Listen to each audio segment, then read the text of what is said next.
Hola, un saludo para todos. Vamos a continuar nuestro curso de diabetes y después de haber pasado por el tema del algoritmo del tratamiento farmacológico de la diabetes, nos vamos entonces ahora a disponer para empezar a hablar de todas y cada una de las clases terapéuticas de las cuales disponemos en la actualidad y en esta sesión nos vamos a referir específicamente a los fármacos antidiabéticos no insulínicos. Pues la próxima sesión, que será la última, será aquella en la que nos dediquemos a abordar el tema de terapia con insulina. Vamos entonces a iniciar con las biguanidas y de ellas pues contamos básicamente con metformina. Y vamos a iniciar con metformina porque, como ustedes bien lo vieron en la clase anterior, la metformina sigue siendo el fármaco de primera línea en el tratamiento de la diabetes y así lo estipulan la gran mayoría de las guías de práctica clínica. Vamos entonces a iniciar refiriéndonos al mecanismo de acción de la metformina. Si bien es cierto, este no ha sido completamente dilucidado desde el punto de vista molecular, sí conocemos que la metformina tiene una serie de efectos importantes sobre los procesos fisiopatológicos que conducen y determinan la diabetes. Uno de los elementos importantes es que disminuye la resistencia periférica a la insulina. Es decir, que el uso de la metformina optimiza la utilización de la insulina y la respuesta que los tejidos y órganos tienen de esta en términos de expresar más transportadores GLUT4 específicamente. Por otra parte, la metformina tiene un papel muy importante en que disminuye la gluconeogénesis hepática, que es otro de los elementos que está aumentado en la diabetes. En la medida en que no se utiliza óptimamente la glucosa a nivel periférico, pues el hígado recibe la señal de producir más glucosa a partir de sustratos como lo son los aminoácidos o incluso la movilización de ácidos grasos. Y precisamente hablando de ácidos grasos, resulta que la metformina mejora el perfil lipídico. Así que, como ustedes ven, hay una serie de acciones que son importantes y sobre todo sobre lo que quiero llamar la atención es que la metformina no es hipoglucemiante. Por eso, en el título de esta conferencia no dice hipoglicemiantes. Este es un término que ha venido en desuso porque hipoglicemiantes, como su nombre lo dice, hace referencia a fármacos que pueden llevar a hipoglucemia. Entonces, y como nosotros hemos mencionado, la hipoglucemia es un efecto adverso que es no deseable y que trae consigo una serie de consecuencias muy negativas para la salud de los individuos. Entonces, realmente la metformina no es un hipoglucemiante por el mecanismo de acción que hemos dicho, sino que es un antihiperglucemiante. Es decir, que contribuye más en evitar la elevación y no tanto un descenso. Y precisamente ustedes van a ver que uno de los elementos sobre los cuales todo el tiempo estaremos preguntándonos cuando hablamos de fármacos antidiabéticos es sobre el potencial de hipoglucemia que tiene ese fármaco o ese grupo de fármacos de una familia o una clase terapéutica. Y cuando nos referimos a metformina, definitivamente no hay potencial de hipoglucemia. Allí ya empezamos a ganar puntos a favor, más allá de su acción desde el punto de vista fisiopatológico, sino que la metformina no se asocia con eventos de hipoglucemia. Y esto es un elemento muy importante. Vamos a pasar ahora a hablar de otro componente sobre el cual siempre nos debemos preguntar al momento de prescribir un fármaco para la diabetes y tiene que ver con la filtración glomerular o con la función renal que ese individuo tenga. Recuerden ustedes que cuando discutíamos el caso de enfermedad renal diabética, decíamos que la medición de la creatinina es muy importante para poder calcular o estimar la tasa de filtración glomerular y que uno de los elementos para lo que nos importa este parámetro, además de reconocer que haya la posibilidad de un compromiso renal por diabetes, es la decisión del uso de fármacos. Y precisamente en el caso de metformina, nosotros tenemos que la dosis dependerá de esta filtración glomerular calculada, de tal forma que la dosis máxima, en casos en que la depuración se encuentra por encima de 50 mililitros por minuto, es 2000 miligramos por día. Puede utilizarse hasta 2550 miligramos al día, pues de hecho ustedes saben que contamos con tabletas de metformina de 850 miligramos. Y si nosotros utilizamos 3 de esas tabletas al día, pues eso nos daría 2550 miligramos. Debemos reconocer que lo podemos utilizar a esa dosis. Sin embargo, la dosis máxima efectiva es 2000 miligramos al día. Con esto, lo que tenemos es que por encima de 2000, nosotros no vamos a tener un efecto metabólico adicional y en cambio podríamos ganar potencial de efectos adversos. Por otra parte, si nosotros tenemos tasas de filtración glomerular que se encuentran entre 30 y 50 mililitros por minuto, entonces en ese caso la dosis de metformina debe ser disminuida a la mitad, es decir, 1000 miligramos por día. Y es muy importante que tengamos presente que ante tasas de filtración glomerular inferiores a 30 mililitros por minuto, la metformina se encuentra contraindicada. Y más adelante vamos a discutir probablemente cuál es la razón por la cual nos abstenemos del uso de metformina ante tasas de filtración glomerular tan bajas, es decir, en enfermedad renal crónica, estadios 4 y 5. Otro de los elementos importantes sobre los cuales siempre nos debemos preguntar cuando vamos a usar un fármaco para la diabetes, por obvias razones, es el impacto que este medicamento puede tener sobre el peso corporal.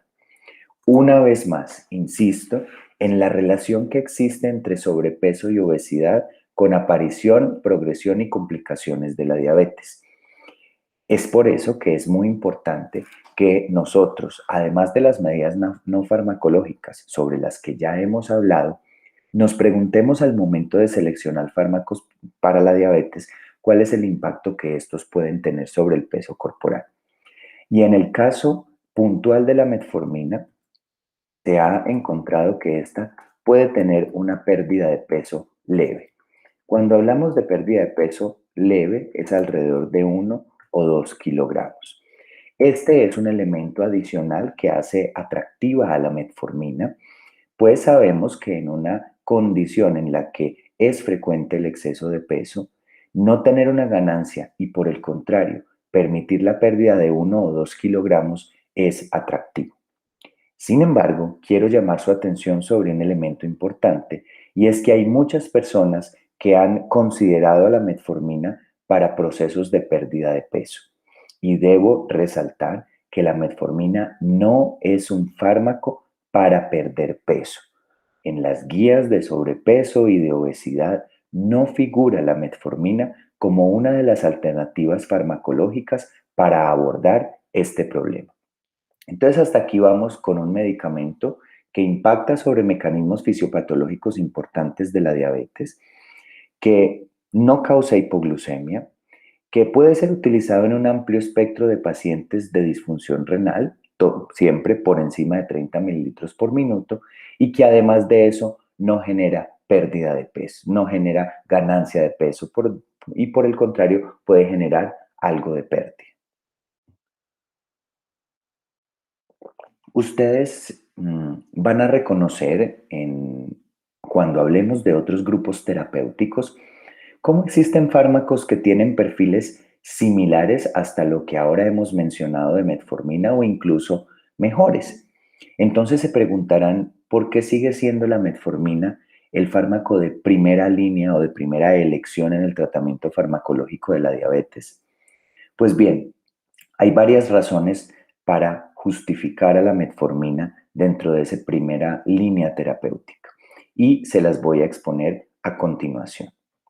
Quiero empezar hablándoles de un estudio que se llamó el estudio ADOPT. En ese estudio lo que se hizo fue comparar el impacto a lo largo del tiempo que el uso de diferentes antidiabéticos tiene cuando se emplean en monoterapia, en términos de la hemoglobina glicosilada. Y para eso, entonces, quiero mostrarles cómo fue el comportamiento del uso de una sulfoniluria. A continuación hablaremos de esta clase terapéutica, como lo es la glibenclamida.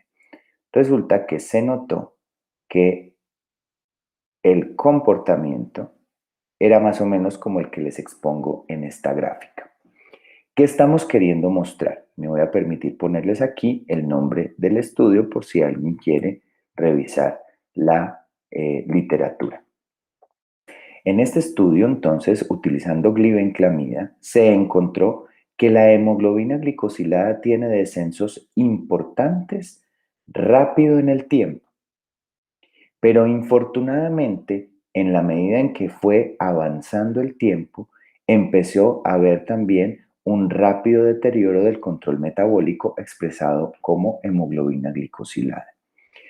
Esto lo que nos pone sobre la mesa es una característica que conocemos ya hoy con suficiencia de las sulfonilurias, y es que son fármacos potentes en el descenso de la hemoglobina glicosilada, que lo hacen rápidamente, pero que infortunadamente se asocian con un deterioro posterior que es relativamente rápido. Cuando comparamos esto con metformina, resulta que el comportamiento es más de este tipo. Y voy a ponerlo de un color diferente, en este color naranja. ¿Esto qué quiere decir? Si ustedes se fijan, la hemoglobina glicosilada baja menos con metformina que con sulfonilurias, es decir, la metformina en ese sentido es un fármaco menos potente. Es un poco más lento en el tiempo en llegar a ese valor mínimo alcanzable de hemoglobina glicosilada. Pero lo que me interesa es lo que empieza a pasar de ahí en adelante. Y es que si ustedes se fijan, el deterioro de la hemoglobina glicosilada es más lento con metformina que con sulfonilurias. Esto lo que nos plantea es que la metformina tiene un mayor potencial de proteger la célula beta.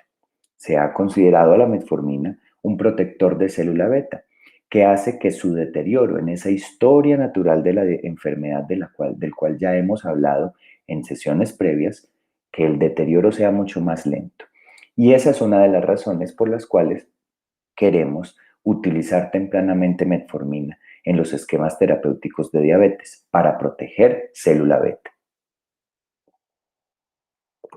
Por otra parte, hay otra razón importante para seguir considerando a la metformina como primera línea de terapia farmacológica y son los resultados derivados del estudio UKPDS. Yo les he hablado en otras clases sobre el estudio DSCT del control intensivo de la diabetes en diabéticos tipo 1.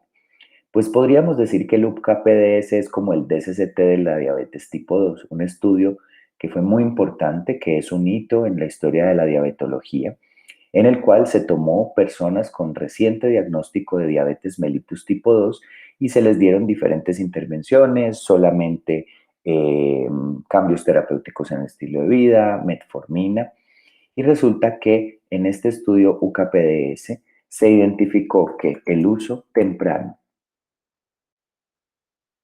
de metformina se relacionó con menor tasa de infarto agudo de miocardio. Nosotros vamos a discutir cuando hablemos de nuevos grupos terapéuticos cómo los desenlaces cardiovasculares con el uso de diferentes fármacos son muy importantes. Desde 1993, que fue cuando se publicó el UKPDS, perdón, 98, que fue cuando se publicó el UKPDS, ya se empezó a hablar de un beneficio cardiovascular mediante el uso de metformina.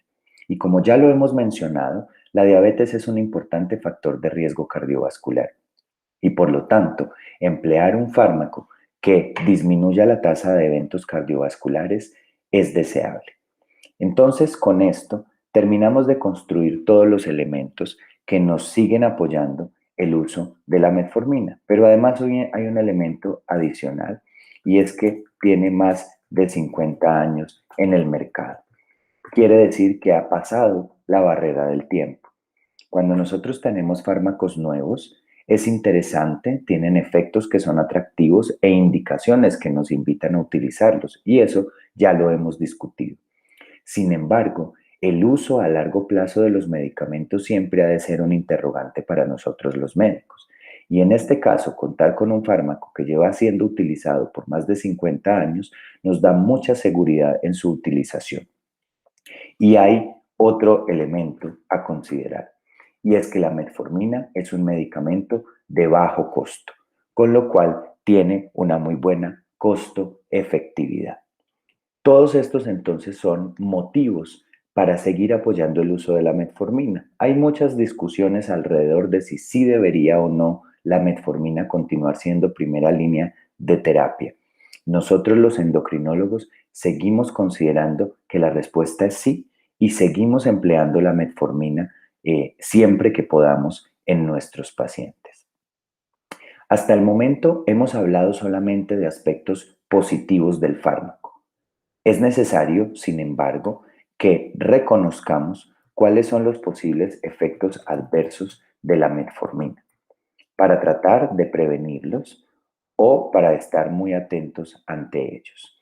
A mí siempre me gusta representarlo de esta manera. Los efectos adversos principales de la metformina están relacionados con efectos adversos del tracto gastrointestinal y siempre me gusta ponerlo de este tamaño para que sea suficientemente claro que son muy frecuentes y que la tolerancia gastrointestinal de la metformina puede tener enormes dificultades.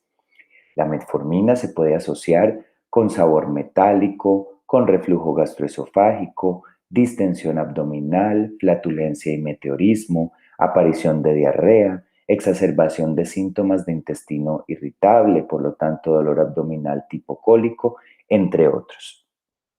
Es por eso que necesitamos ser muy cuidadosos al momento de prescribir la metformina, para precisamente, porque ya les he hablado de toda una serie de elementos importantes que nos invitan a utilizarla.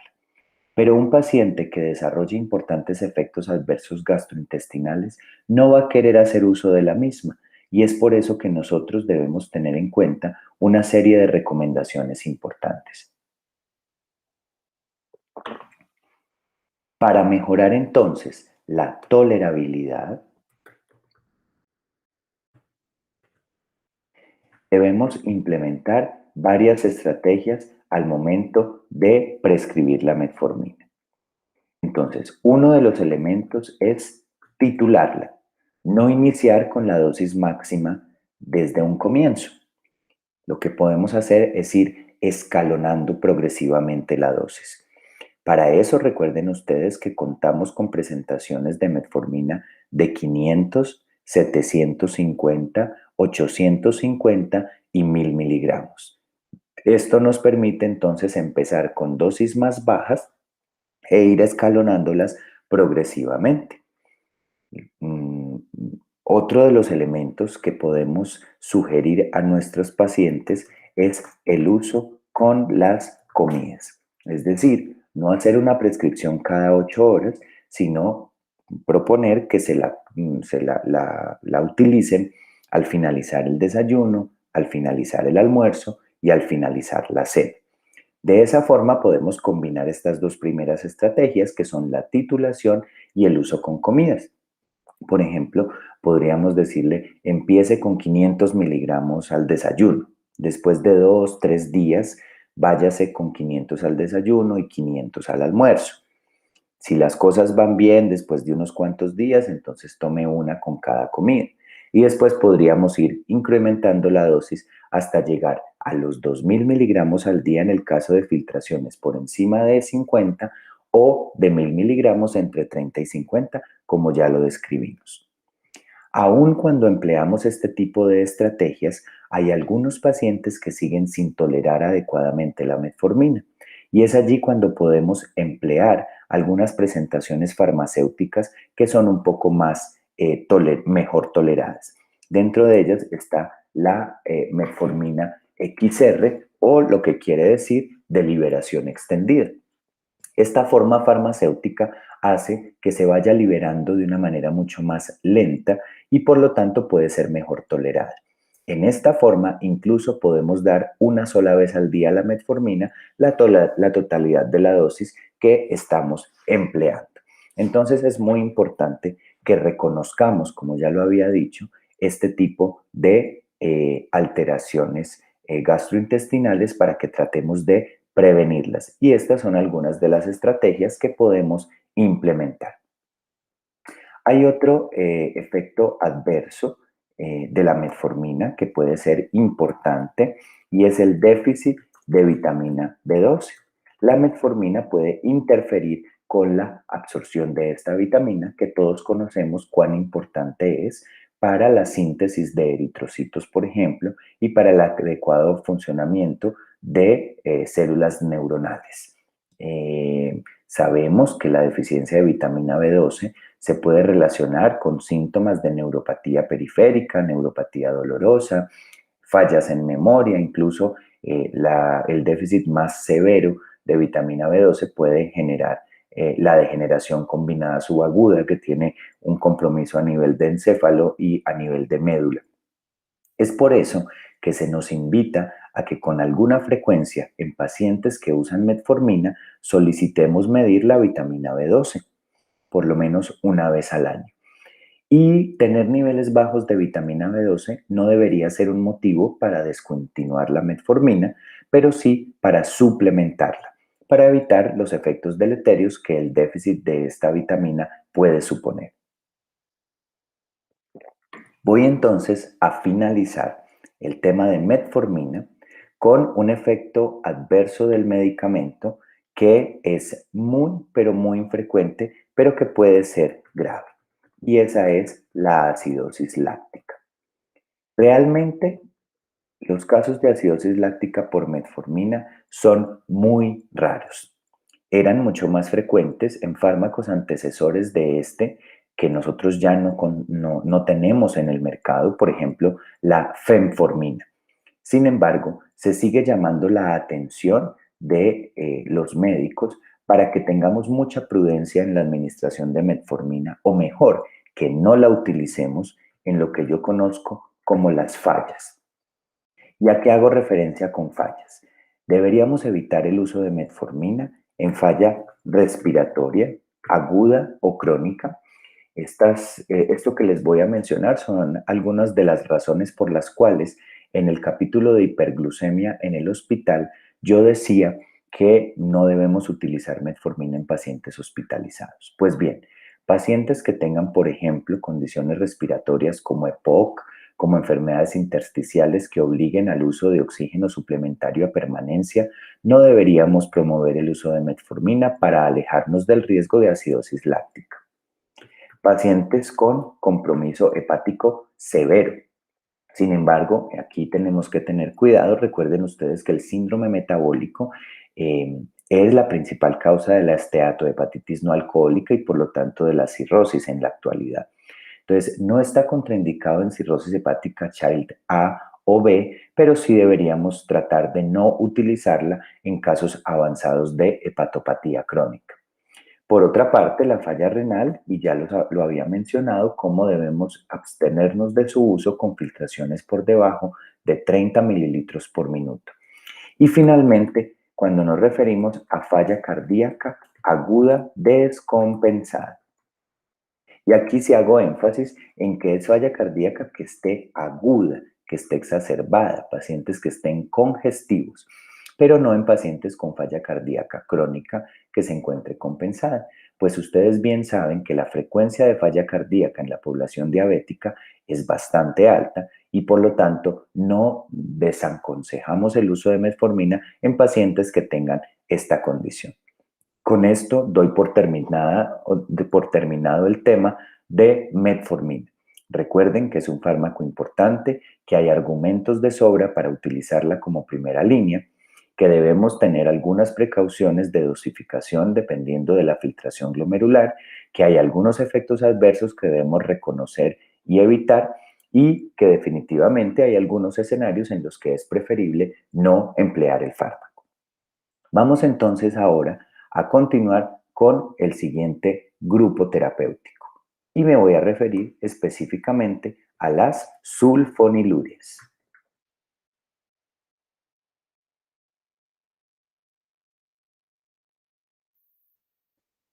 Para hablar de las sulfonilurias es importante que hablemos de la fisiología de la célula beta del páncreas. Para eso entonces me voy a permitir hacer el siguiente gráfico. Recuerden que nosotros tenemos la célula beta y que el principal estímulo para la liberación de insulina es la glucosa. La glucosa ingresa a la célula beta a través de transportadores GLUT2 que no dependen, por supuesto, de insulina. Sería un contrasentido que la célula que sensa la presencia de glucosa tuviera que tener el estímulo de la insulina. De manera que la glucosa a la célula beta entra libremente. Cuando la glucosa está en el interior de la célula beta, ustedes saben que toma la vía metabólica en primera instancia de la glucólisis y que la glucólisis por vía anaeróbica genera energía en forma de ATP, pero que además de una manera mucho más eficiente, ya después a través del ciclo de Krebs, a partir del acetil-CoA y de la cadena de transporte de electrones, genera de una manera mucho más eficiente, como lo decía, un número más importante de moléculas de ATP. Este ATP, como fuente de energía, es muy importante porque resulta que nosotros en la membrana de la célula beta tenemos unos transportadores o unos canales, mejor, de potasio, que los voy a representar a continuación. Esos canales de potasio están normalmente abiertos. De hecho, recuerden ustedes cómo el potencial de membrana en reposo de las células está básicamente determinado por canales de potasio y que el equilibrio que este ion tiene entre el medio intra y extracelular determinará precisamente ese potencial de reposo de la membrana. Pues bien, estos canales de potasio se conocen como canales de potasio dependientes de ATP. ¿Y por qué se llaman de esa manera? Porque cuando aumentan los niveles de ATP al interior de la célula, se genera un cierre de estos canales de potasio. Entonces lo voy a representar de esta manera. ¿En qué se traduce ese cierre de los canales de potasio? Normalmente nosotros tenemos potasio que está yendo desde el medio intracelular hasta el medio extracelular. Si ese canal de potasio se cierra, lo que vamos a hacer es que vamos a tener una acumulación de iones potasio en el interior de la célula beta. Y este acúmulo de cargas positivos al interior de la célula va entonces a disparar el potencial de membrana, va a cambiar el voltaje. Y ahí entonces llegamos a otros canales que son de suma importancia, pero en este caso, permítanme aquí, lo represento de esta manera y de un color diferente.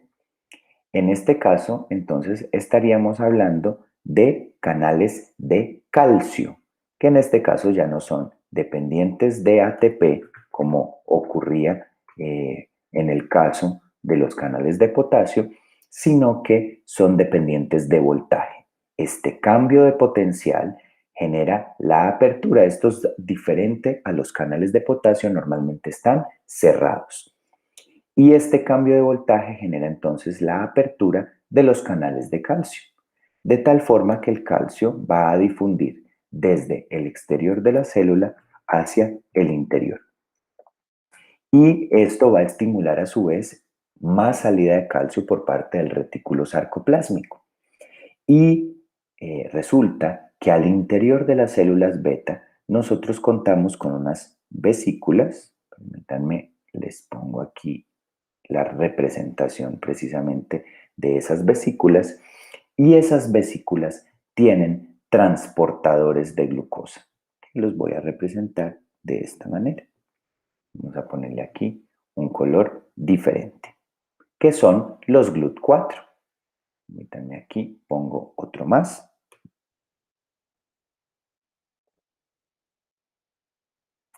El ingreso de calcio a la célula supone entonces una movilización de estas vesículas, ¿cierto? Gracias a la calmodulina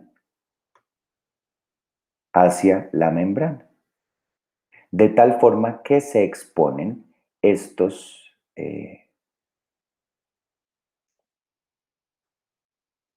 perdón, no, aquí he tenido un error.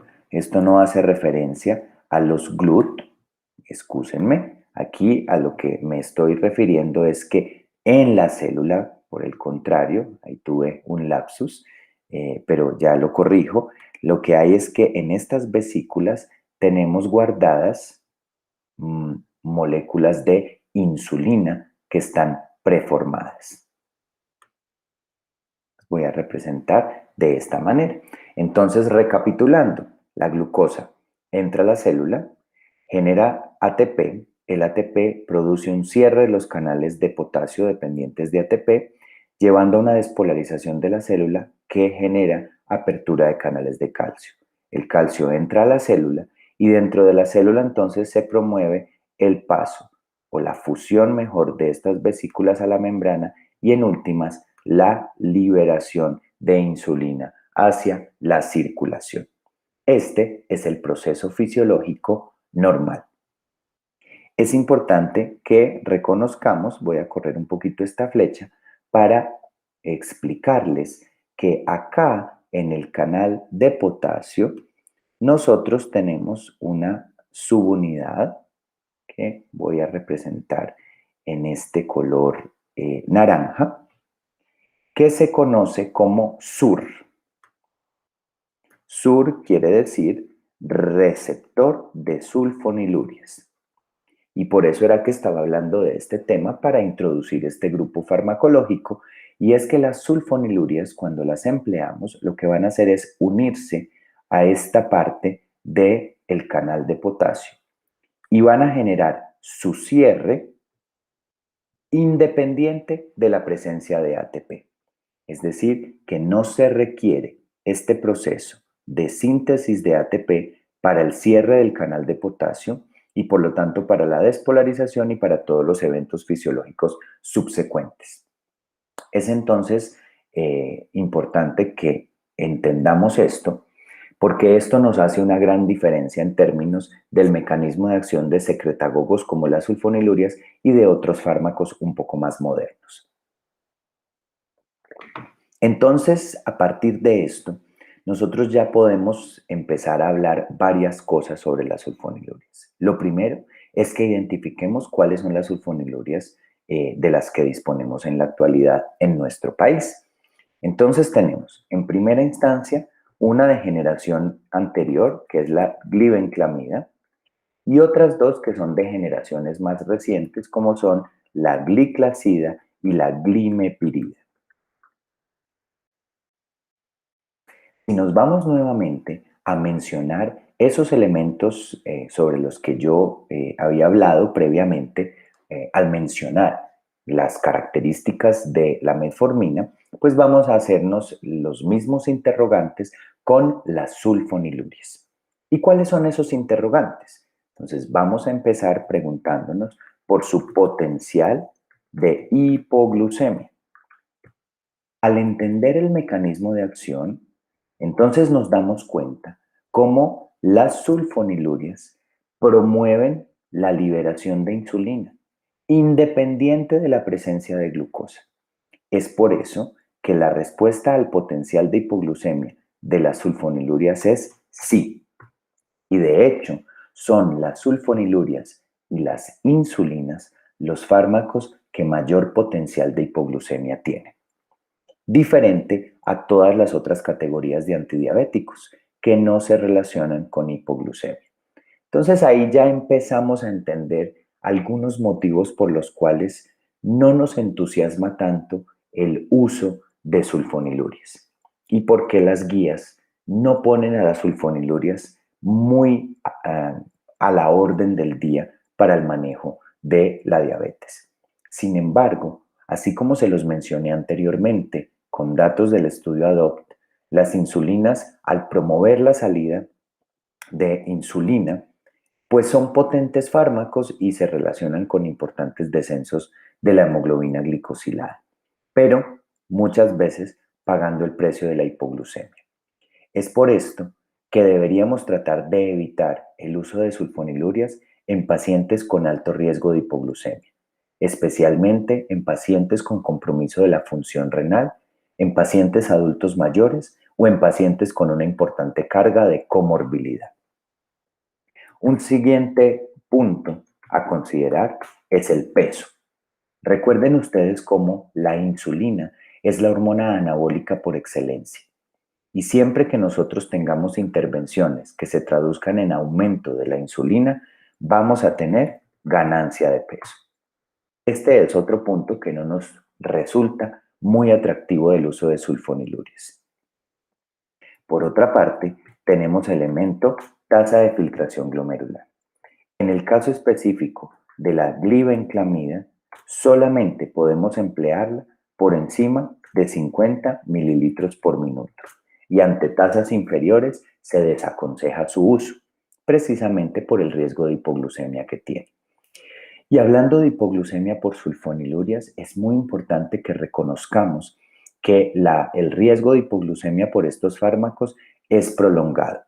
Si ustedes en alguna oportunidad llegan a tener un paciente en el servicio de urgencias que llega con compromiso del estado de conciencia, le hacen una glucometría y está baja y se concluye que es por el uso de sulfonilurias, ese es un paciente que debe estar en observación por al menos 48 horas, pues los pacientes con hipoglucemia por sulfonilurias pueden tener este riesgo prolongado en el tiempo, tanto así como un par de días. Entonces no den de alta inmediatamente hasta completar este periodo de observación. Volviendo al tema de función renal, la gliclazida y la glimepirida sí pueden ser utilizados en tasas de filtración glomerular más bajas y esto resulta atractivo. Hay un elemento adicional sobre el cual quiero llamar su atención y es el tema de seguridad cardiovascular. Ya habíamos dicho que con metformina se notó disminución de eventos. En el caso puntual de las sulfonilurias, hay un elemento que nos genera alguna preocupación, especialmente con glibenclamida.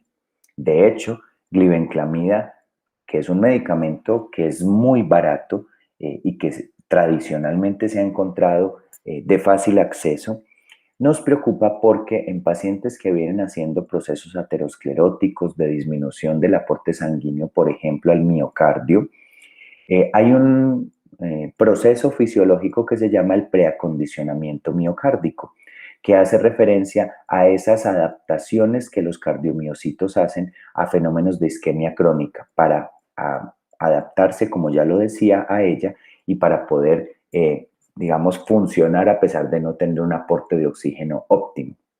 Parece que esto está determinado por canales de potasio y se ha planteado que fármacos como la glibenclamida podrían bloquear esa posibilidad de adaptación del cardiomiocito. Es por eso que la mayoría de guías nos dicen que si vamos a emplear una sulfoniluria, tratemos de que no sea glibenclamida. Con relación a la seguridad cardiovascular, quiero, sin embargo, darles la tranquilidad y tenemos un estudio que se condujo con glimepirida comparándolo con linagliptina.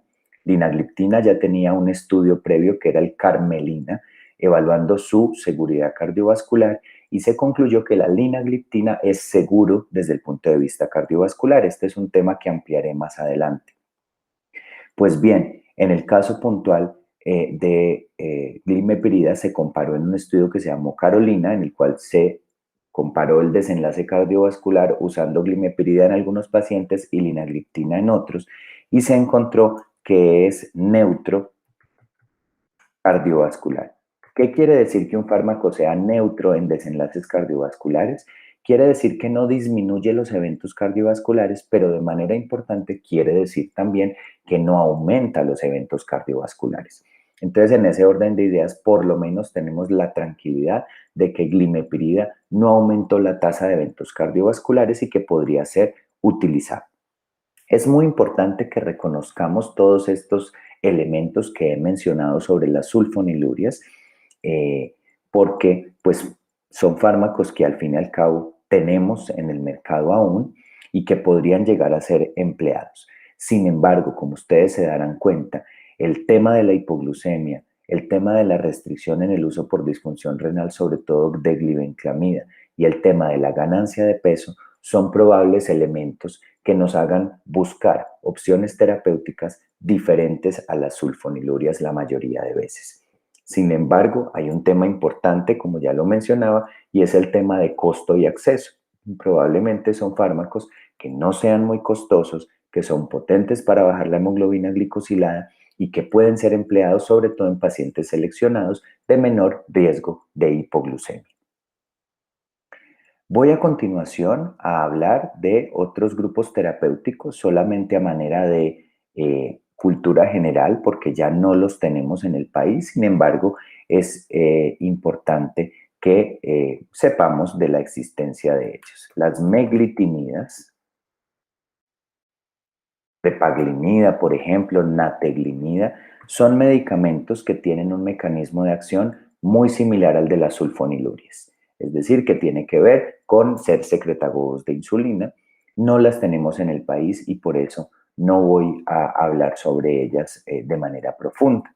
Por otra parte, tenemos los inhibidores de la glucosidasa, que es una enzima intestinal que genera la ruptura de enlaces glucídicos. Recuerden ustedes cuando hablábamos de la parte de alimentación y de los diferentes tipos de carbohidratos, mencionábamos cómo es importante que estos enlaces entre carbohidratos se rompan para que pueda haber una adecuada absorción de los mismos.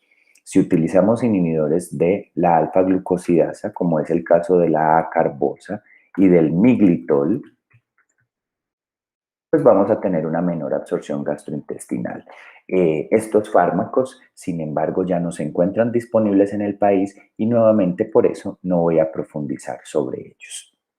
Y finalmente, voy a hacer referencia a las tiazolidinedionas, que tampoco las tenemos ya en el país. Sin embargo, sí me voy a detener un poco más en el tema de este grupo terapéutico para entender la evolución histórica de la construcción del conocimiento, sobre todo alrededor del tema cardiovascular en diabetes. Históricamente se ha hablado de la presencia de tres tiazolidinedionas, que son la troglitazona, la pioglitazona y la rosiglitazona. En la actualidad, en el mundo, solamente se dispone de pioglitazona en los países que todavía tienen este medicamento. Estos son unos agonistas de receptores intranucleares que se conocen como PIPAR gamma, que son receptores que tienen que ver con la traducción del ADN en diferentes moléculas importantes para procesos metabólicos. De hecho, los PIPAR alfa son sobre los que inciden los fibratos. Entonces ustedes ven que esta es una familia de receptores que tienen un impacto metabólico en términos de resistencia a la insulina, de manejo de lípidos, entre otras cosas. Las tiazolidinedionas tienen un efecto sobre la resistencia periférica a la insulina muy interesante y por eso lucían como fármacos muy atractivos y de hecho la pioglitazona ha demostrado tener beneficios en hígado graso, que ustedes bien saben que para hígado graso tenemos muy pocas herramientas de tratamiento.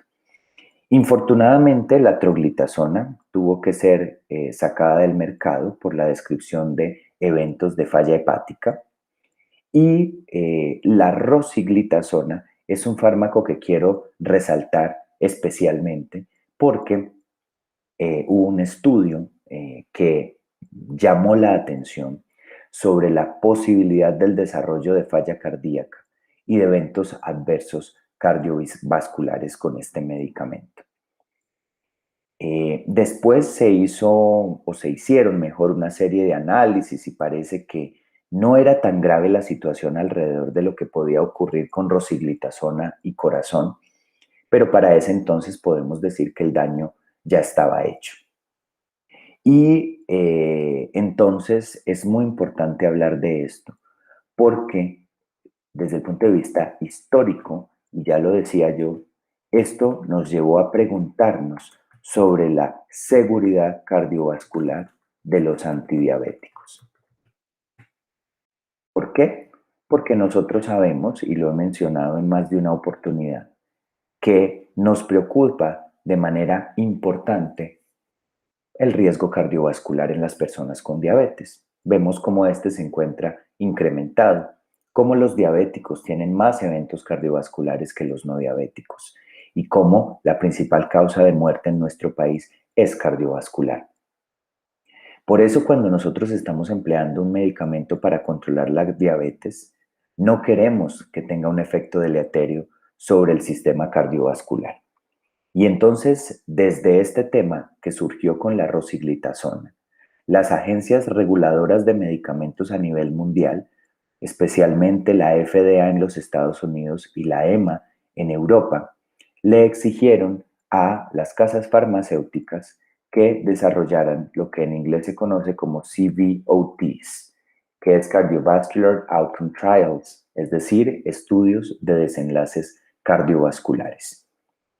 A partir de este momento, se volvió importante demostrar que los medicamentos no solamente eran efectivos para el control glucémico, manifestado como una optimización de la hemoglobina glicosilada, sino que era necesario llevar a cabo estudios que demostraran que esos medicamentos eran seguros desde el punto de vista cardiovascular. Y cuando hablemos más adelante, y de hecho ya lo venimos haciendo con metformina, con sulfonilurias, es muy importante que siempre nos preguntemos qué efecto tienen los fármacos antidiabéticos sobre el sistema cardiovascular.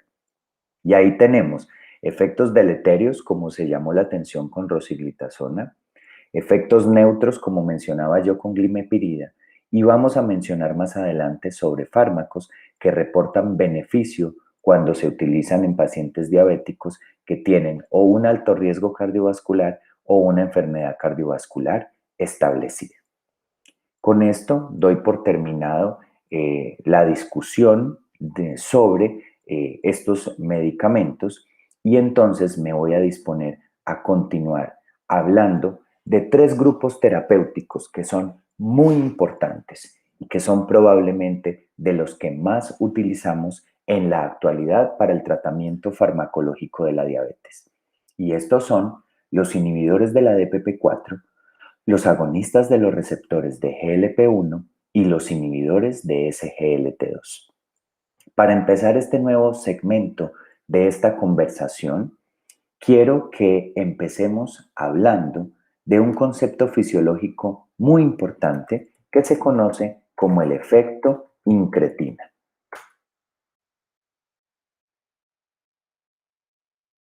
Se hicieron estudios fisiológicos muy interesantes en personas no diabéticas y les voy a contar de qué se trataron esos estudios.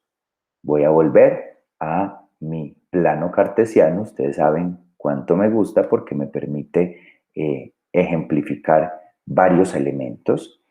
Y en este caso, casi siempre aquí en las X, miramos lo que ocurre en el tiempo. Y para el eje de las Y, vamos a mirar las concentraciones de insulina.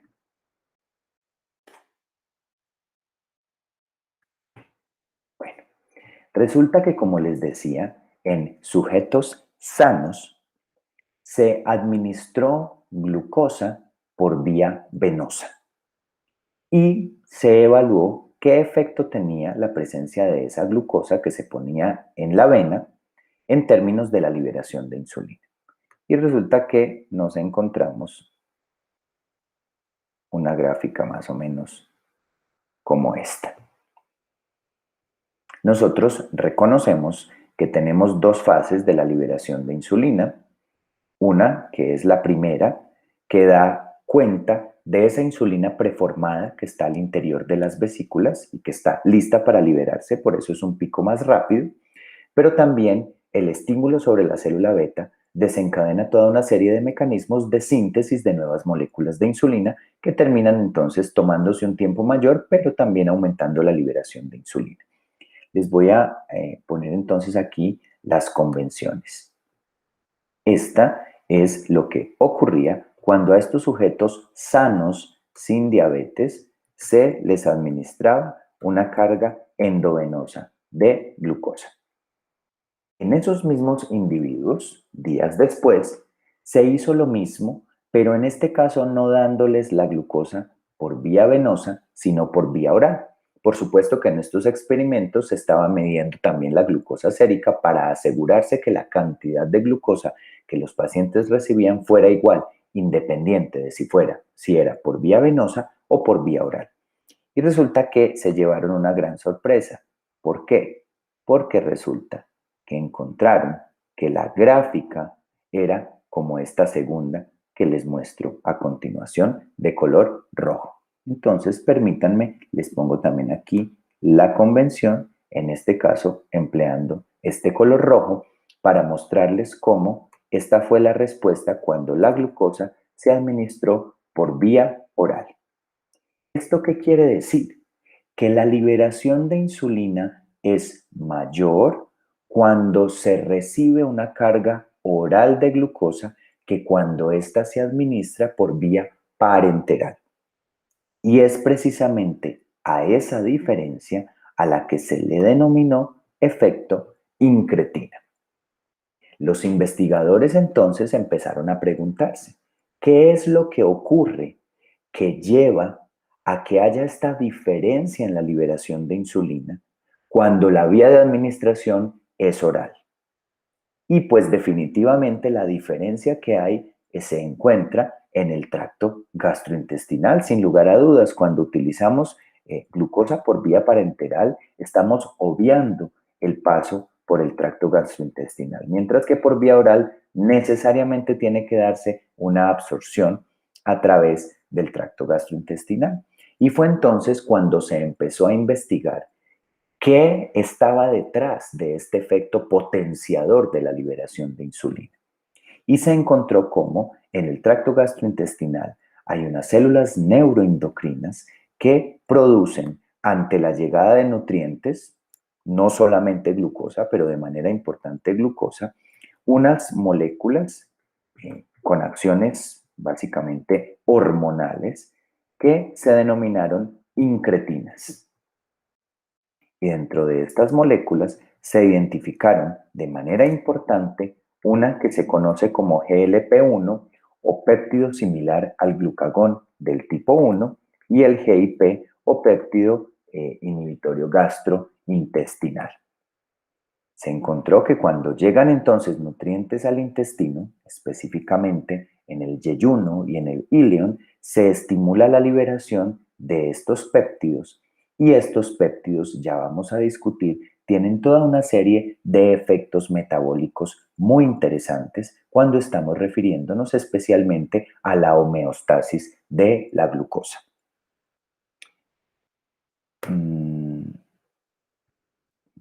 Se encontró además después, cuando se evaluaron pacientes diabéticos, que esta respuesta se encontraba atenuada. Es decir, que los pacientes diabéticos no respondían de una manera tan favorable a la liberación de insulina, como ocurre en los no diabéticos, y por eso se empezó a plantear que este podía ser un blanco terapéutico interesante en personas con diabetes.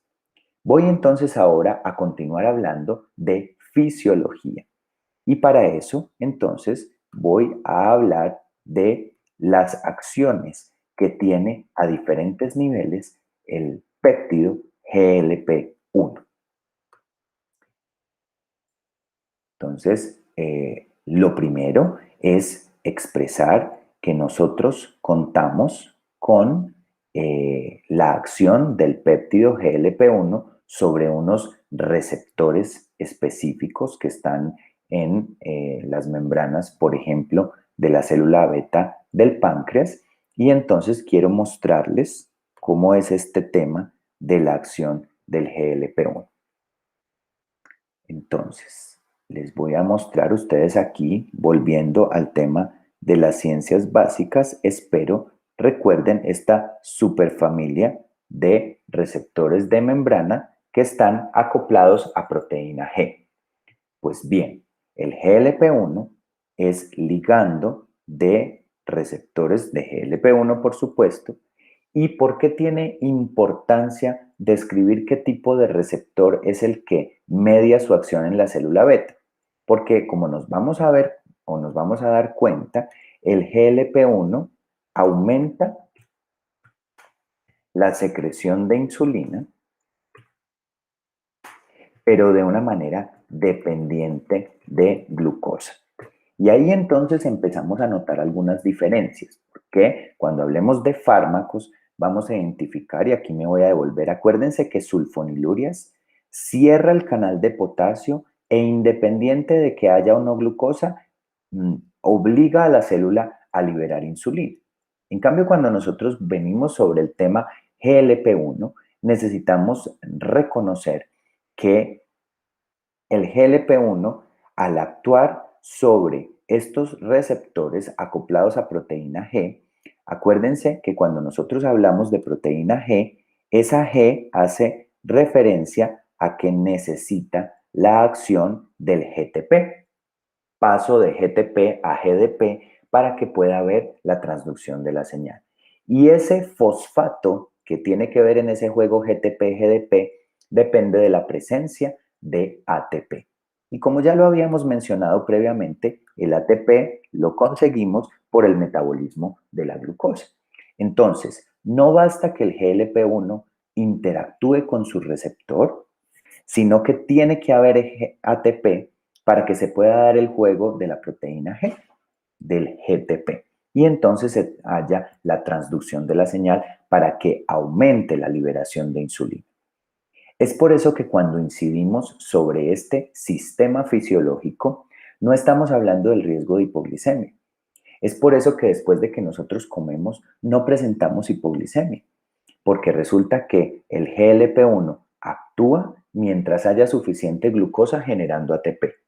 Cuando ya no tengo más glucosa, no voy a generar más ATP y por lo tanto, independiente de la presencia del GLP-1, la señal no va a tener transducción y no se va a promover más liberación de insulina.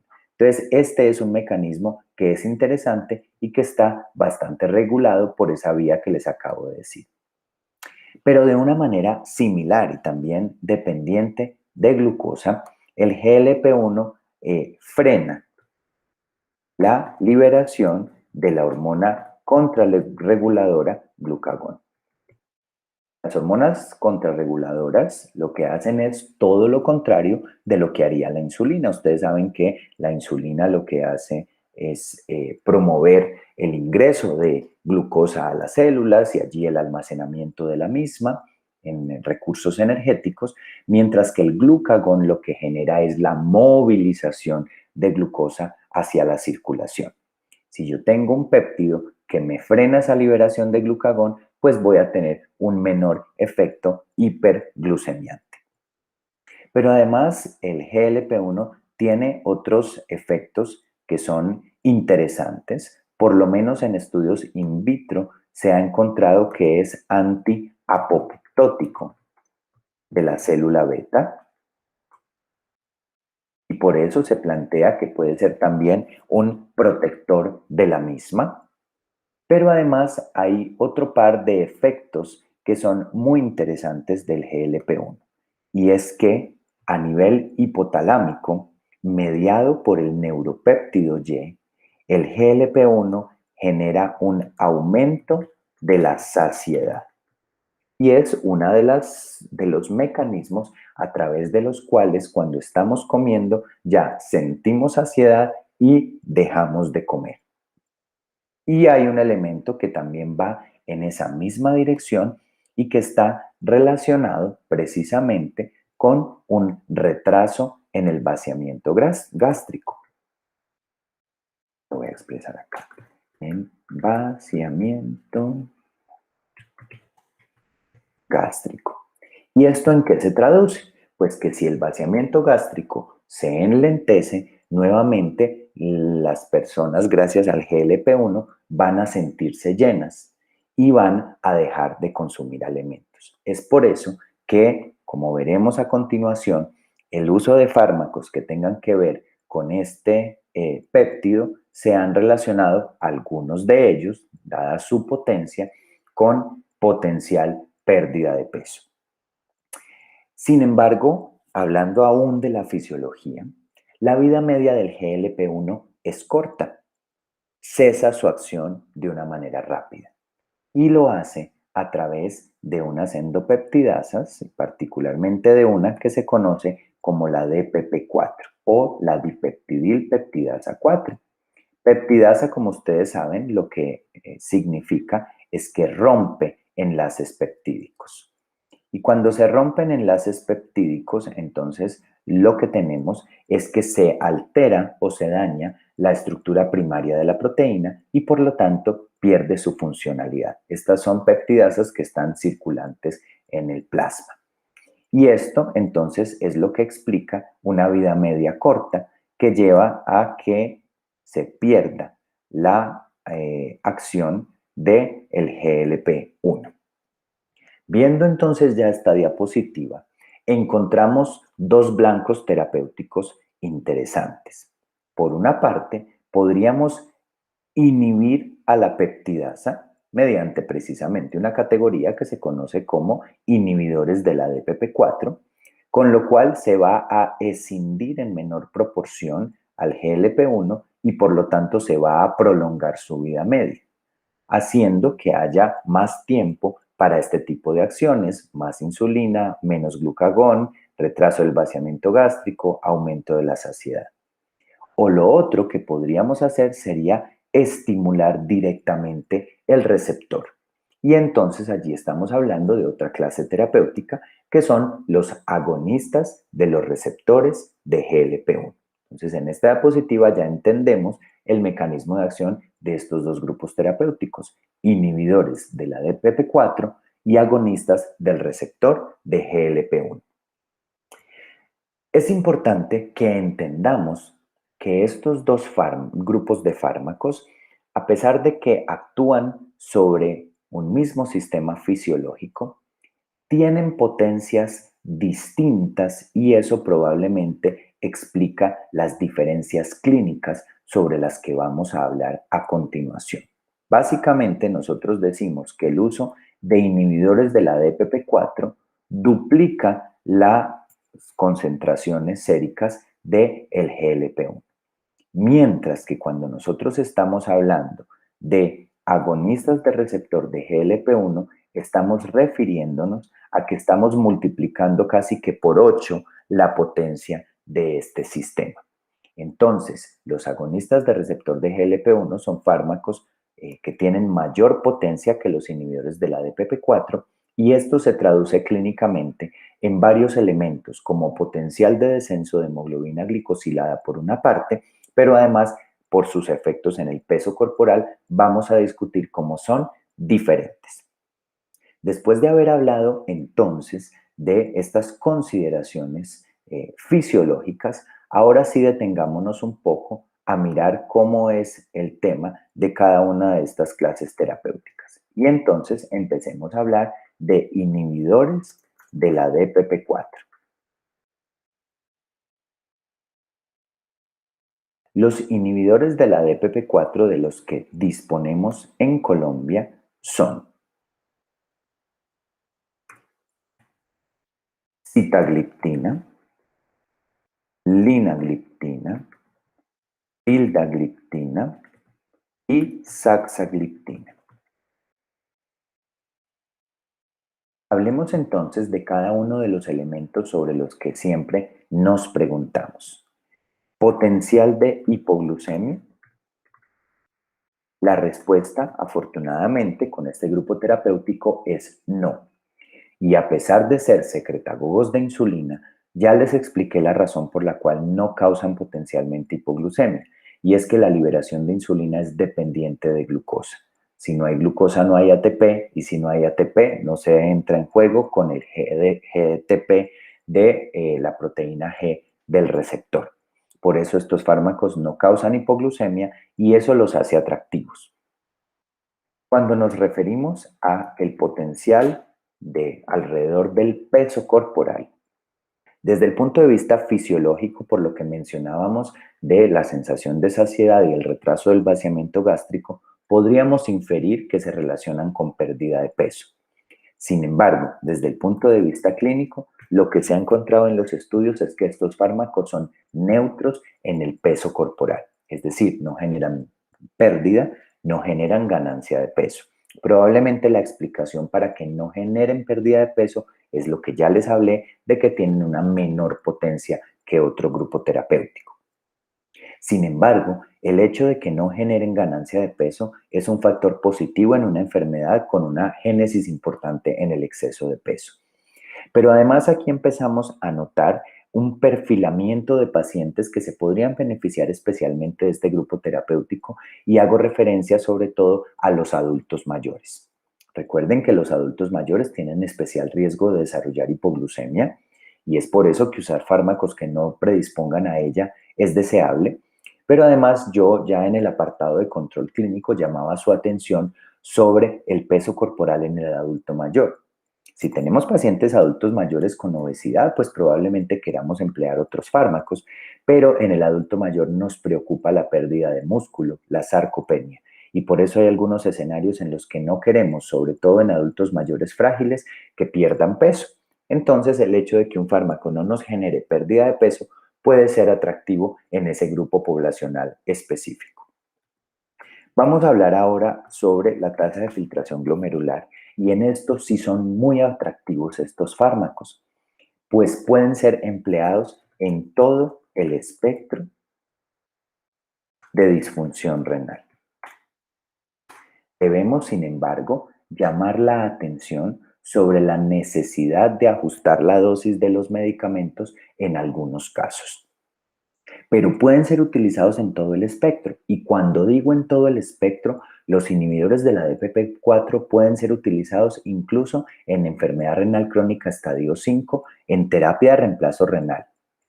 Entonces esto hace que sean muy atractivos, sobre todo en esos pacientes renales que tienen depuraciones especialmente por debajo de 15, pues ya veremos que por debajo de 15 solo podemos emplear inhibidores de la DPP4 o insulina. Todos los otros medicamentos se encuentran contraindicados. ¿Qué consideraciones? Entonces, lo primero es que la linagliptina tiene metabolismo hepático y por esa razón la linagliptina no requiere ajustes de dosificación y utilizamos 5 miligramos por día. Los demás pueden ser empleados, pero sí necesitan ser ajustados. ¿Y cómo es esto? Entonces, la sitagliptina por encima de 50 mililitros por minuto se utilizan 100 miligramos al día, mientras que entre 30 y 50 se utiliza la mitad, 50 miligramos al día.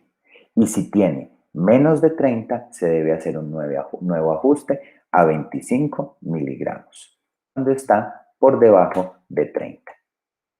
La vildagliptina normalmente se utiliza 50 miligramos cada 12 horas, pero en pacientes que tengan menos de 50 se utiliza solamente la mitad, 50 miligramos al día.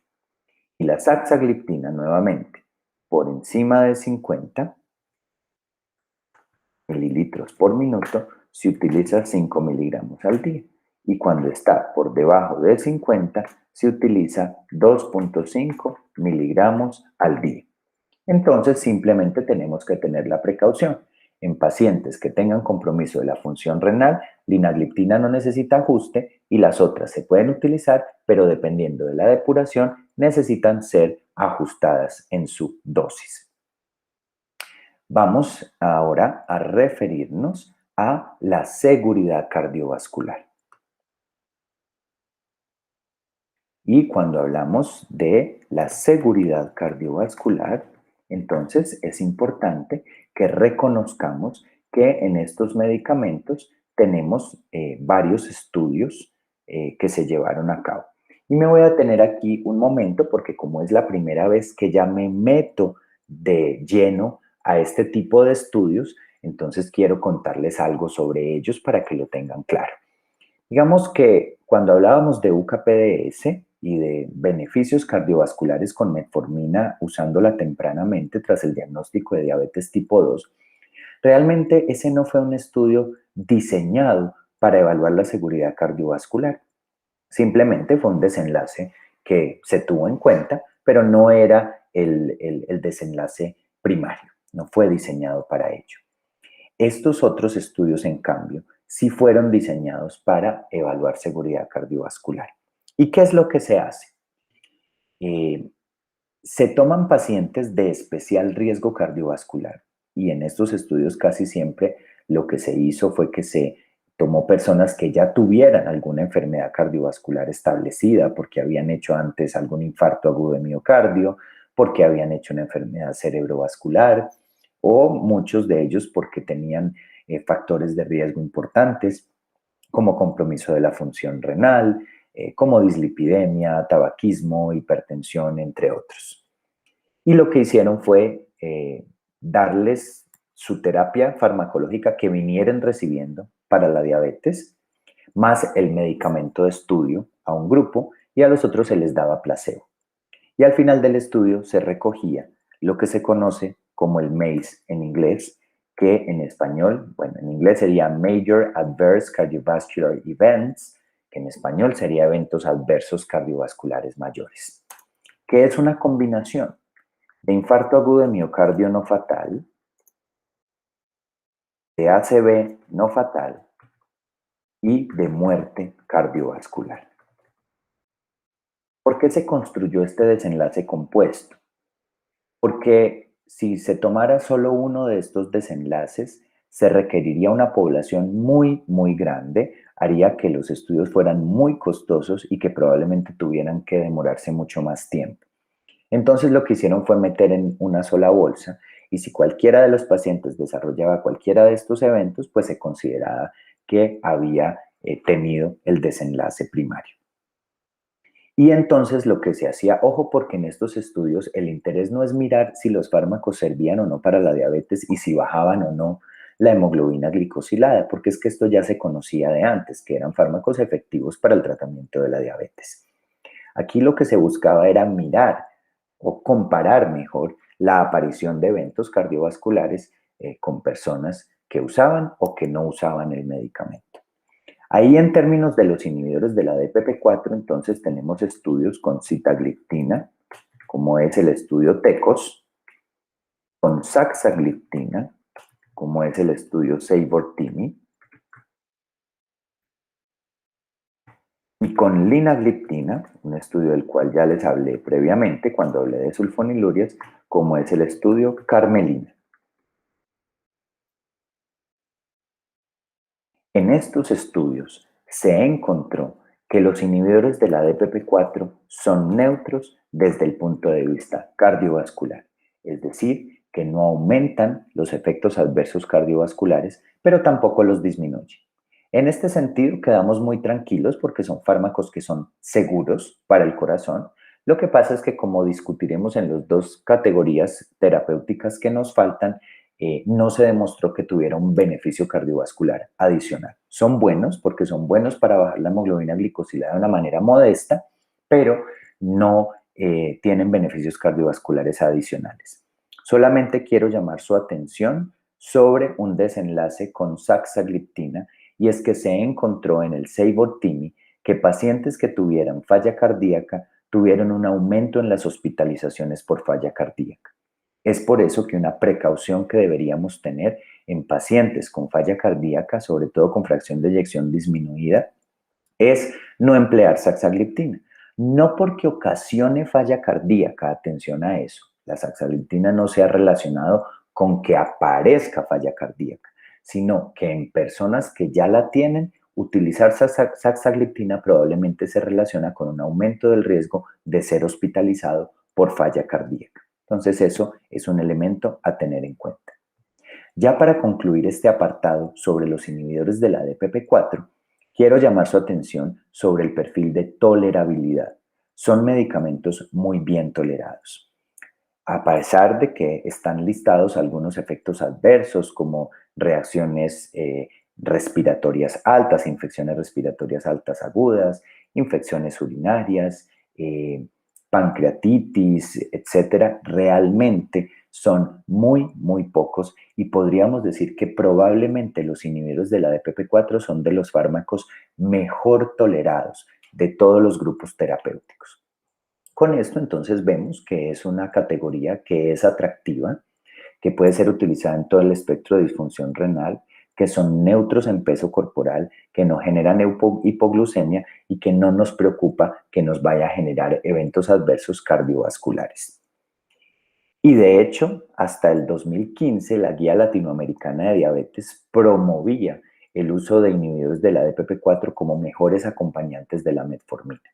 Hoy en día podemos seguirlos utilizando, pero probablemente los reservamos mucho más para, como les decía yo, pacientes adultos mayores o pacientes renales. Igual pueden ser utilizados en cualquier tipo de diabético, tipo 2, pero pues vamos a discutir algunos beneficios adicionales de las dos categorías terapéuticas que nos restan. Y para eso, entonces, llegamos a los agonistas de receptor de GLP-1.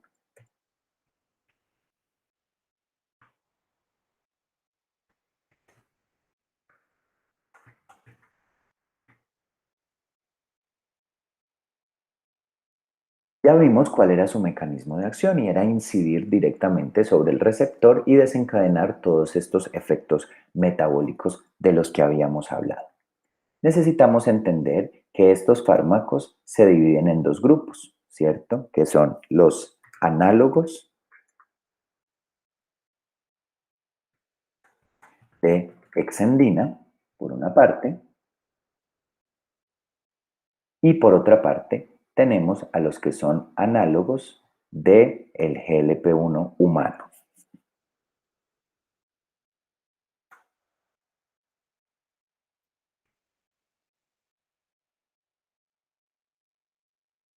Y entonces aquí tenemos que en los análogos de exendina tenemos exenatide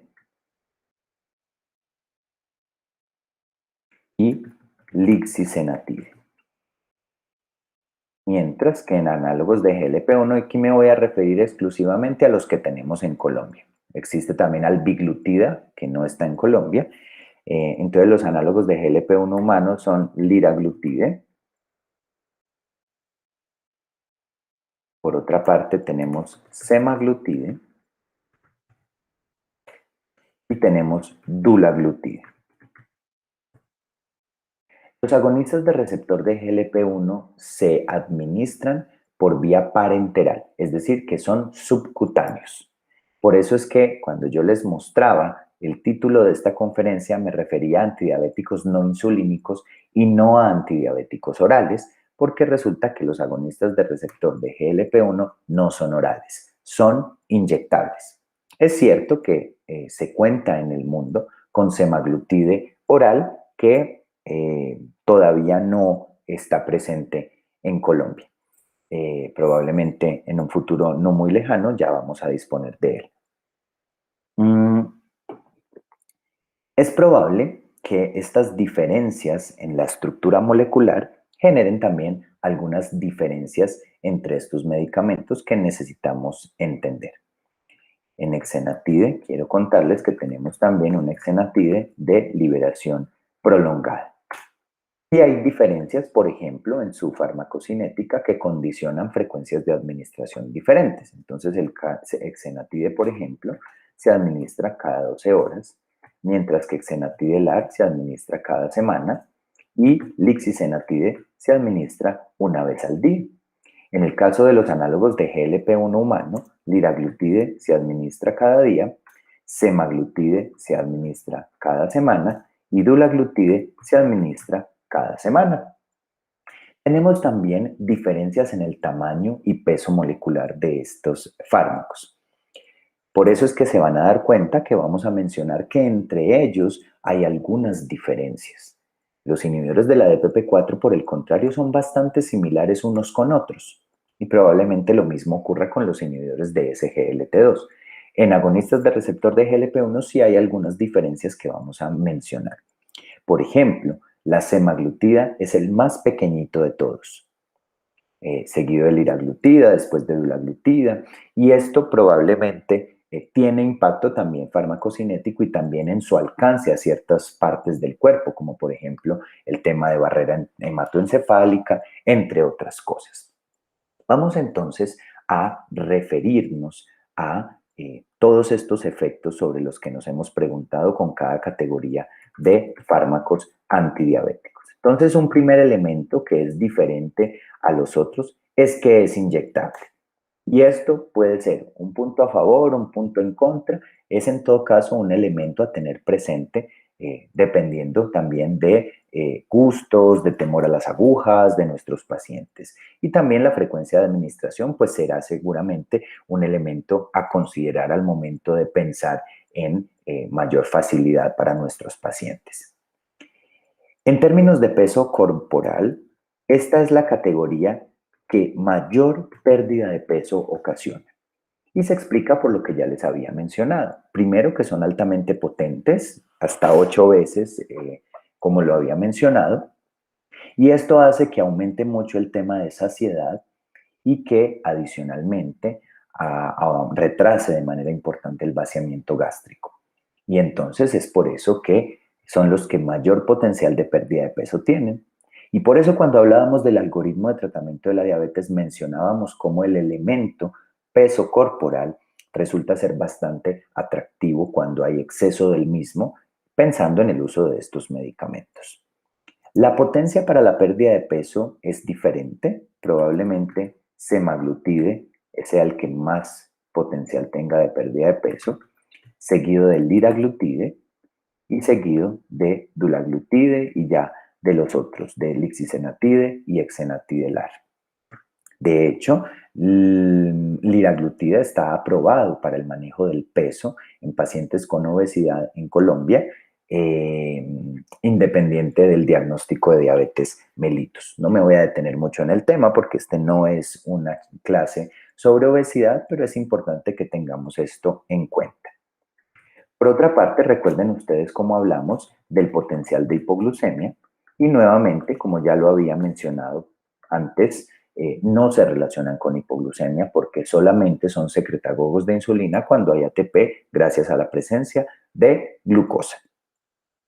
Cuando nos referimos a la tasa de filtración glomerular calculada, entonces necesitamos reconocer que semaglutida, liraglutida y dulaglutida pueden ser empleados a partir de 15 mililitros por minuto de depuración. Por debajo no hay suficientes estudios y las etiquetas no lo recomiendan. Los otros pueden ser empleados a partir de 30 mililitros por minuto. Sin embargo, como reconocemos, pues pueden ser empleados en un gran número de personas, dado que la mayoría tienen tasas de filtración que están por encima de estos valores. Y vamos a acercarnos al tema que sí resulta de gran importancia en este grupo terapéutico y es el tema de la seguridad cardiovascular a través de los estudios de seguridad cardiovascular. Entonces, nosotros hemos encontrado que algunos de estos fármacos brindan protección cardiovascular, sobre todo en prevención secundaria.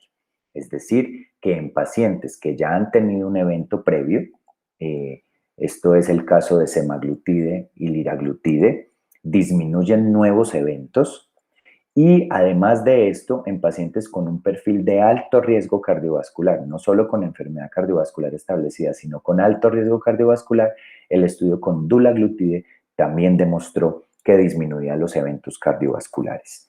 No ocurrió igual con todos los medicamentos. Entonces nosotros tenemos con liraglutide el estudio LEADER, que demostró beneficio cardiovascular, menor tasa de eventos adversos mayores cardiovasculares en pacientes con un porcentaje muy alto de enfermedad cardiovascular establecida. Tenemos con semaglutide el estudio SUSTAIN.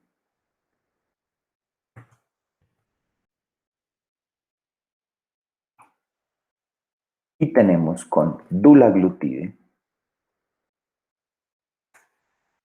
a través del estudio REWIND. Entonces, estos son los medicamentos de los que yo hablaba en el algoritmo cuando decía paciente con enfermedad cardiovascular aterosclerótica establecida. Por otra parte, encontramos que hay neutralidad con fármacos como lixisenatide. Esto se demostró a través del estudio ELIXA. Y exenatidelar mediante el estudio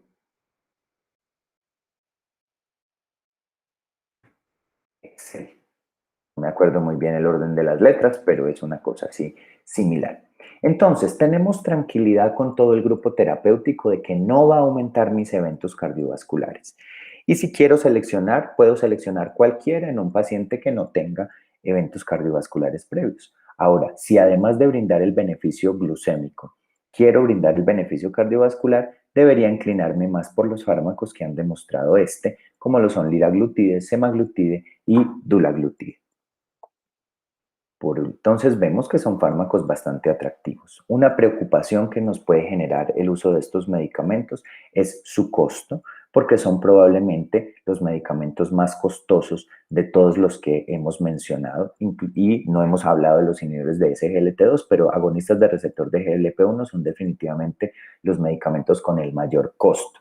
Ahora, esto no pone en entredicho la posible costo-efectividad, pero es importante que de todas formas lo reconozcamos y lo sepamos en términos del sistema de salud. Pero son fármacos muy, muy atractivos por su pérdida de peso, porque se pueden utilizar en un amplio espectro de disfunción renal y porque además muchos de ellos tienen beneficio cardiovascular probado. Vamos a mencionar rápidamente efectos adversos que estos medicamentos pueden tener. Y definitivamente los más importantes de ellos son los efectos adversos sobre el tracto gastrointestinal. Por su mecanismo de acción se pueden asociar a eructos, a reflujo, a distensión abdominal, a dolor abdominal, a estreñimiento. Es por eso que algunos de ellos se recomienda titular desde unas dosis más bajas que se irán escalando progresivamente en aras de tolerabilidad. La buena noticia es que casi siempre se desarrolla taquifilaxia a estos efectos adversos y por lo tanto llega el momento en que ceden. Hay sin embargo pacientes que definitivamente no los toleran y necesitan interrumpirlos. Se ha encontrado también que estos fármacos podrían aumentar la aparición de episodios de pancreatitis y por eso no deberíamos utilizarlos en personas que hayan tenido pancreatitis previamente o que tengan factores de riesgo para ello, por ejemplo, patología de la vía biliar. Se ha encontrado también un aumento en el número de casos de cáncer medular de tiroides, pero hay que llamar la atención de que el cáncer de tiroides es frecuente, pero no el medular. El cáncer diferenciado de tiroides, los más frecuentes son en primera instancia el papilar y en segunda el folicular, y realmente el cáncer medular de tiroides es bastante raro. Entonces, este no es un motivo para no prescribirlos, básicamente abstenerse de hacerlo en personas que tengan historia familiar de cáncer medular de tiroides, no otros tipos de cáncer. De manera que estos son los principales efectos adversos que se han relacionado con el uso de agonistas del receptor de GLP-1. Y ya para concluir con el tema de fármacos antidiabéticos no insulínicos, quiero referirme también a una categoría muy interesante, que son los inhibidores de SGLT2. Y para eso, entonces voy a hablar un poquito de fisiología renal, sobre todo en términos del manejo de la glucosa por parte del riñón. Para eso me voy a permitir entonces dibujar aquí una nefrona.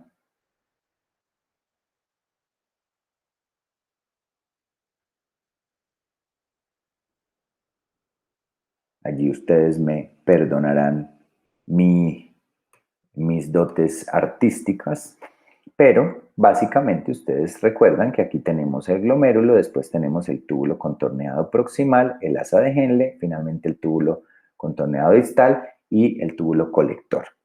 Vamos a centrar nuestra atención específicamente sobre este segmento, es decir, sobre el túbulo contorneado proximal. La glucosa difunde libremente a través del glomérulo.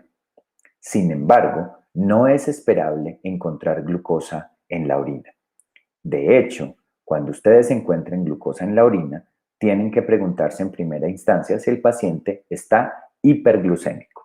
Y ahí hablamos de un elemento importante, que es lo que hemos conocido tradicionalmente como el dintel renal de la glucosa, que no es otra cosa que el límite de glucosa plasmática a partir del cual empieza a haber presencia de glucosa en la orina. Y normalmente se ha encontrado por encima de 180 miligramos por decilitro en un sujeto sin diabetes, porque de hecho vamos a hablar ahora cómo los valores para tener presencia de glucosa en la orina en un diabético nos hablan de que incluso los valores de glucosa en sangre están más elevados que eso. ¿Y cuál es la razón por la cual no solemos ver glucosa en orina en una persona normal o en una persona sana? Pues básicamente porque casi la totalidad de esa glucosa se reabsorbe. Y la principal reabsorción de la glucosa ocurre precisamente en este segmento, en el túbulo contorneado proximal. Entonces voy a permitirme ampliar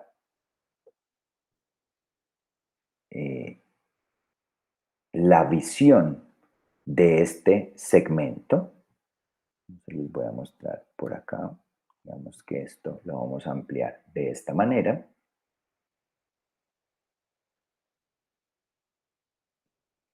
¿Y qué es lo que ocurre desde el punto de vista fisiológico en esa zona? Que nosotros tenemos las células.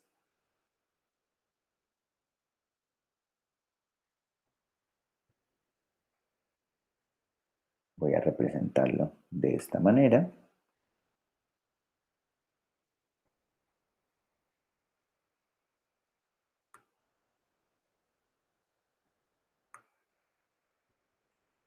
Y voy a hacer una celulita más para que sea para ustedes claro el ejemplo. Este es el túbulo proximal, esta es la luz tubular, esta es la membrana luminal y esta la membrana vasolateral. Pues bien, en esa membrana luminal nosotros tenemos unas moléculas que voy a representar con este cuadradito de color amarillo, que son precisamente los SGLT2 o los cotransportadores de sodio y glucosa. ¿Qué hacen estos cotransportadores? Facilitan el paso de esas dos moléculas, de sodio y de glucosa, desde la luz del túbulo hacia el interior de la célula tubular, favoreciendo precisamente la reabsorción del sodio y de la glucosa. Resulta que en las personas con diabetes están sobreexpresados estos cotransportadores de sodio y de glucosa y por lo tanto se aumenta la reabsorción de glucosa a nivel tubular. Por eso era que les decía que ese dintel de 180 es incluso más alto. ¿Por qué? Porque tenemos más cotransportadores SGLT2, con lo cual estamos reabsorbiendo más glucosa. Y si tengo glucosuria en un diabético, quiere decir que los valores séricos de glucosa están por encima de 200 miligramos por decilitro. Pues bien, de manera interesante se encontró que algunas familias tenían glucosuria. Bueno, les había dicho, siempre que ustedes encuentren glucosuria en un individuo, los invito a que midan glicemia para identificar si el paciente tiene diabetes. Ahora, la presencia de glucosuria en ausencia de hiperglucemia nos debería hacer pensar en algún daño tubular. Y ahí pues ya es otro tema diferente. Se encontraron entonces, les contaba que había familias en las cuales encontraban glucosuria, pero no eran diabéticos. De hecho, encontraron que tenían menor predisposición a desarrollar diabetes y tampoco tenían una enfermedad tubular. Y entonces llegaron a encontrarse que había una mutación genética en esas familias de este cotransportador, que era lo que impedía que se llevara a cabo esta reabsorción de la glucosa y que por lo tanto se eliminara un exceso de glucosa a través de la orina. Pues bien, en la corteza del árbol de la pera se encontró una sustancia que se llama la floricina, que resulta que inhibe precisamente a estas moléculas, que se dejó de utilizar porque resultó ser tóxica, pero a partir de ahí fue que se generaron los inhibidores de SGLT2. ¿Qué es lo que hacen? Pues precisamente inhibir esa acción de ese cotransporte de sodio y de glucosa, generando una menor reabsorción de glucosa y por lo tanto ocasionando una eliminación de la misma a través de la orina. Es interesante porque, como se fijan, es un mecanismo que nada tiene que ver con el páncreas, es decir, que tiene que ver con los mecanismos regulatorios extrapancreáticos de la glucosa. Esto entonces se traduce en glucosuria, algo de diuresis osmótica y algo de natriuresis. Estos son, sin embargo, transportadores de sodio que no son los únicos mecanismos a través de los cuales el sodio se reabsorbe y por eso no solemos tener alteraciones con el sodio cuando empleamos este tipo de fármacos. Refirámonos entonces a los medicamentos que existen de este grupo terapéutico. En Colombia tenemos solamente empagliflozina y dapagliflozina. A nivel mundial existe también canagliflozina, no en nuestro país. Y entonces ahora los invito a que volvamos a nuestros temas habituales. Entonces, preguntémonos, ¿potencial de hipoglucemia?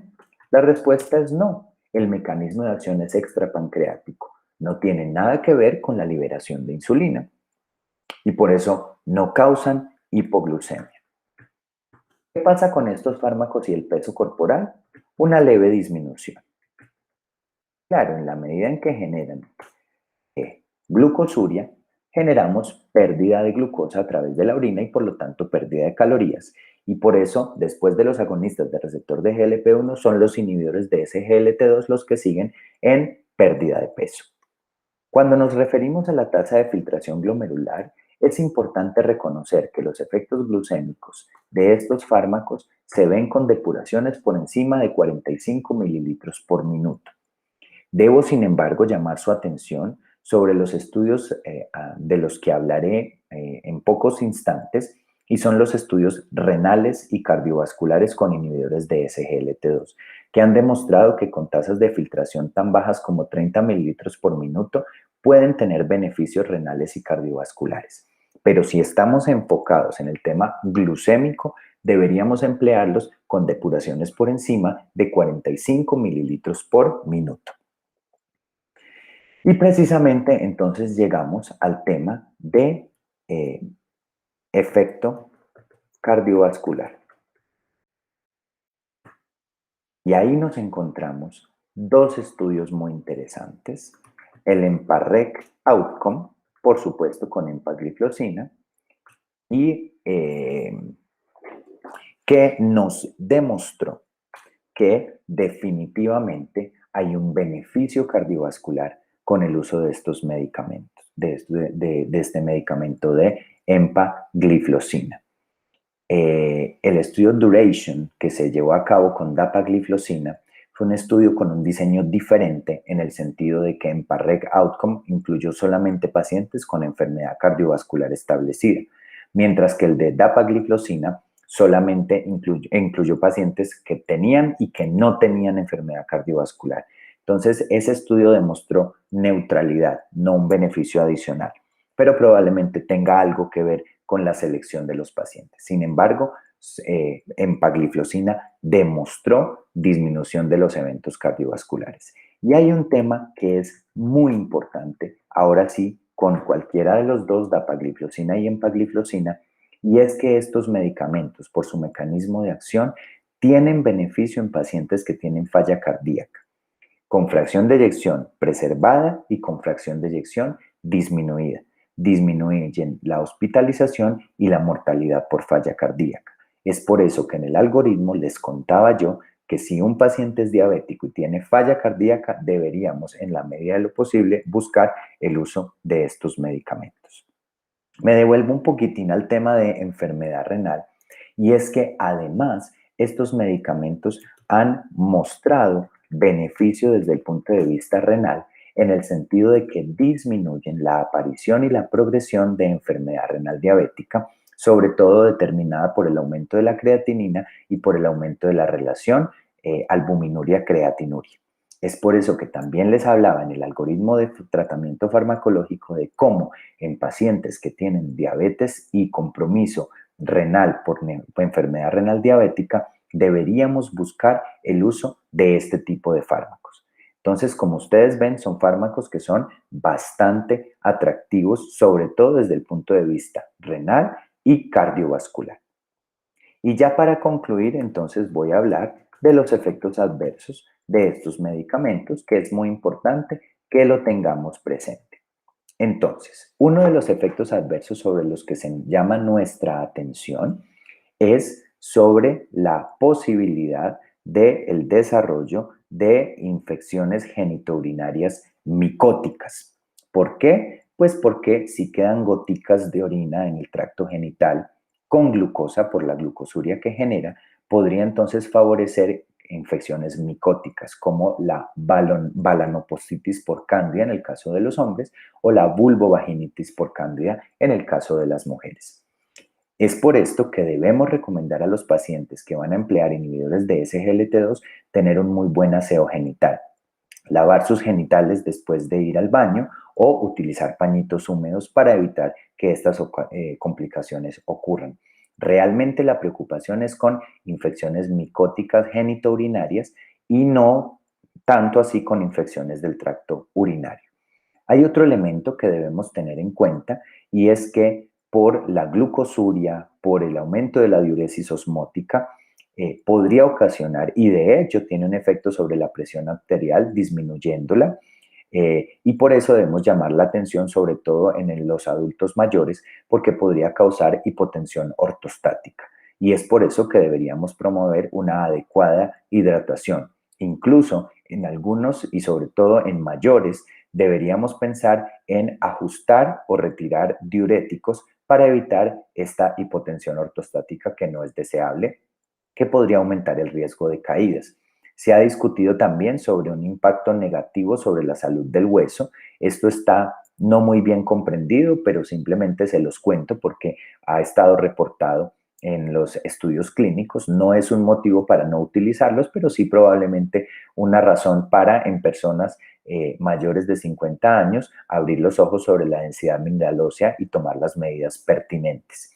Y finalmente hay un elemento que se llama cetoacidosis euglucémica, que es una potencial complicación grave del uso de estos medicamentos. Es bastante infrecuente en diabéticos tipo 2. Estos fármacos también han sido empleados en diabéticos tipo 1, no autorizados para ello en la actualidad en Colombia. Sin embargo, sí en Europa como coadyuvantes, no para quitar insulina, pero para disminuir requerimientos y menor posibilidad de hipoglucemia. ¿Cuál es el planteamiento? Que si generamos glucosuria, tenemos menos glucosa como fuente energética, y ante situaciones de estrés fisiológico intercurrente, como infecciones agudas, en fin, se tiene que echar mano a otros recursos energéticos, y en este caso es a la movilización de ácidos grasos para la síntesis de cuerpos cetónicos. Esto que ocasionaría una acidosis metabólica a expensas de cetonas sin la presencia de la habitual hiperglucemia, por lo que se da glucosuria. Entonces llamo simplemente su atención para tener en cuenta esto, sobre todo pacientes que tengan acidosis metabólica con anion gap elevado y no encontremos la causa, aún no teniendo hiperglucemia. Si el paciente usa inhibidores de SGLT2, deberíamos medir cetonas. Nuevamente, no es un motivo para no utilizarlos, pero sí debemos reconocer este tipo de complicación porque eventualmente nos podemos encontrar pacientes con este tipo de hallazgo.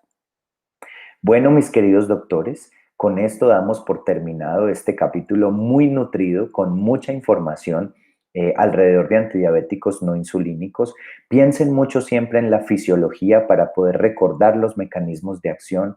Piensen si los fármacos aumentan o no la insulina circulante y siempre tengan en cuenta el potencial de hipoglucemia, el impacto sobre el peso, qué hay que hacer con disfunción renal, el beneficio o no cardiovascular y el beneficio o no renal de los medicamentos al momento de seleccionarlos. Que tengan feliz resto de jornada.